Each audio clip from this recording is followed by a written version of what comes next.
सचमुच में जगत का उद्धार करता है। फिर उन 2 दिनों के बाद वो वहां से निकलकर गलील को गया, क्योंकि यीशु आप ही कहता था कि भविष्यद्वक्ता अपने देश में आदर नहीं पाता।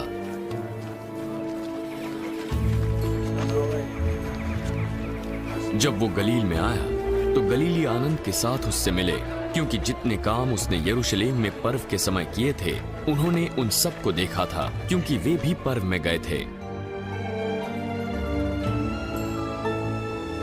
तब यीशु फिर गलील के काना में आया, जहां उसने पानी को दाखरस बनाया था।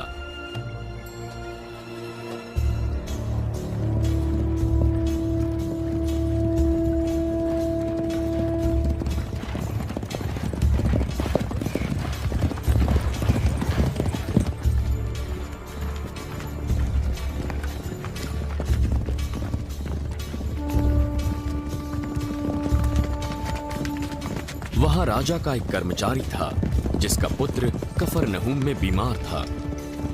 वो ये सुनकर कि यीशु यहूदिया से गलील में आ गया है, उसके पास गया और उससे विनती की कि उसके पुत्र को चंगा करे, क्योंकि वो मरने पर था। जब तक चिन्ह और अद्भुत काम न देखोगे तब तक तुम विश्वास न करोगे। हे प्रभु, मेरे बालक की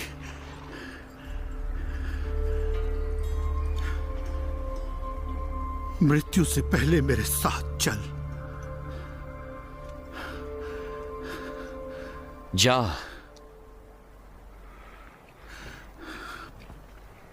तेरा पुत्र जीवित है। उसने यीशु की बात पर विश्वास किया और चला गया।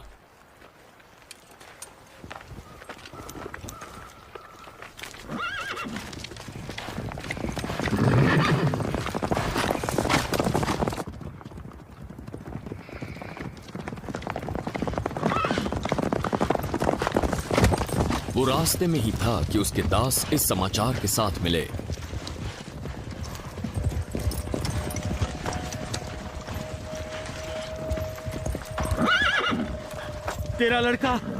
तेरा लड़का जीवित है। उसने उनसे पूछा किस घड़ी से वो अच्छा होने लगा था। कल दोपहर 1 बजे थे जब उसका ज्वर उतर गया। तब पिता जान गया कि ये उसी घड़ी हुआ जब यीशु ने उससे कहा था, तेरा पुत्र जीवित है।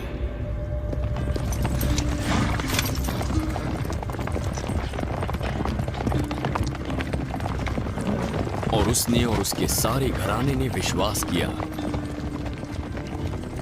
ये दूसरा आश्चर्य कर्म था जो यीशु ने यहूदिया से गलील में आकर दिखाया था।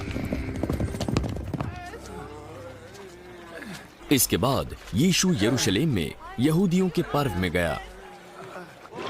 यरूशलेम में भेड़ फाटक के पास एक कुंड है जो इब्रानी भाषा में बेतहस्दा कहलाता है।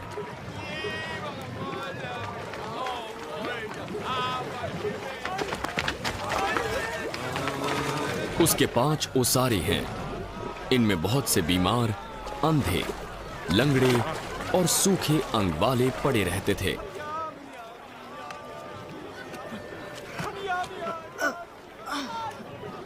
वहां एक मनुष्य था जो 38 वर्ष से बीमारों में पड़ा था।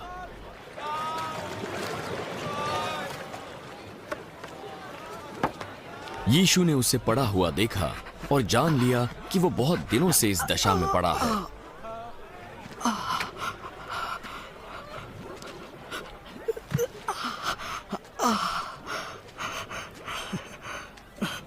क्या तू चंगा होना चाहता है? हे प्रभु, मेरे पास कोई मनुष्य नहीं कि जब पानी हिलाया जाए तो मुझे कुंड में उतारे, परंतु मेरे पहुंचते पहुंचते दूसरा मुझसे पहले उतर जाता है।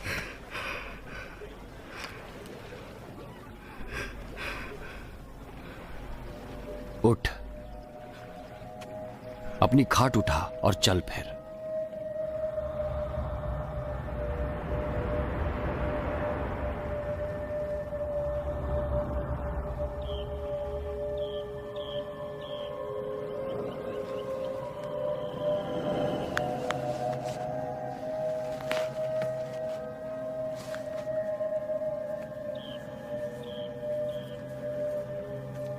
वो व्यक्ति तुरंत चंगा हो गया।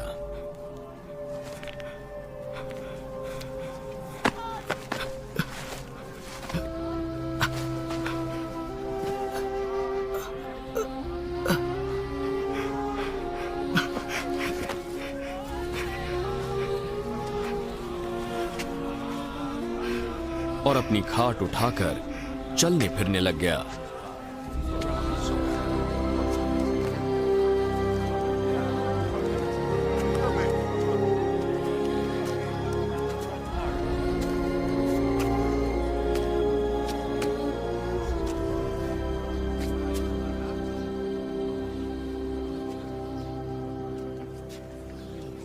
वो सब्त का दिन था, इसलिए यहूदी जो चंगा हुआ था उससे कहने लगे, आज तो सब्त का दिन है।